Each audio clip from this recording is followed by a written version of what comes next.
To Stage 6 Standard English Common Module Text and Human Experiences. I have chosen to modify a Billy Elliot worksheet on text and representation to enhance student accessibility and knowledge complexity within the topic. To achieve this positive experience, I have performed 3 primary changes, and they are differentiation, the alteration of the type and number of questions, and the attachment of an explicit success criterion.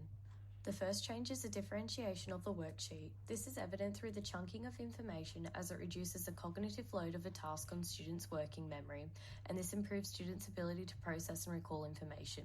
This adjustment, Thalman and Schussler state, is beneficial for all students, but especially those with a smaller working memory capacity, i.e. students with ADHD. Furthermore, the implementation of the audio version of the text further increases the accessibility and inclusivity of the activity, as it enables students with low levels of literacy or vision to connect to the text in the same way as others. This improvement exemplifies the quality of my resource as it aligns with the Australian Professional Teaching Standards through Element 1, Know Your Students and How They Learn, and Standard 1.5, Differentiate Teaching to meet the specific learning needs of students across a full range of abilities. The next change I made involved the type and number of questions that are based off the passage. I employed Bloom's taxonomy to ensure the intellectual quality of the resource, as the activities build from lower order questions that require students to recite and recall information and progress to higher order tasks which challenge students to evaluate and create. Mulcair and Schwedel state that this model of learning is beneficial as it increases student cognition and contemplation of complex ideas in the classroom.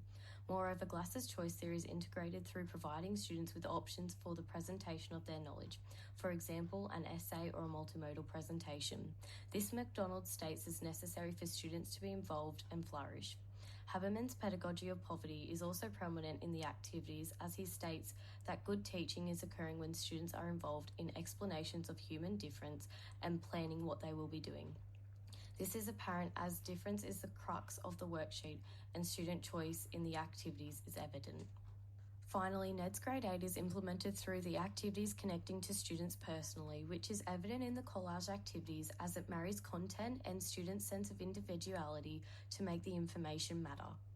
The final change that I have made is the employment of an explicit success criteria which illuminates to the students the expected level of effort and work that is required to complete the activities. Hattie's visible learning illuminates the necessity of this, as having clear and high expectations and outcomes of learning activities is instrumental in ensuring the success of students. This notion is reinforced through Gore's quality teaching model in the quality learning environment dimension and the explicit quality criteria element, as it stresses that having a success criterion is essential in creating a supportive and intellectually challenging learning environment.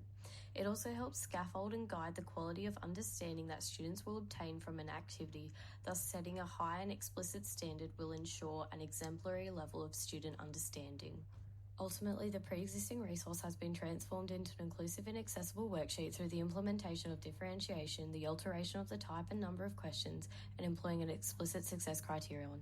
It is these changes that have modified the resource into an important foundation for student learning in the Billy Elliot Common Module unit of Stage 6 Standard English.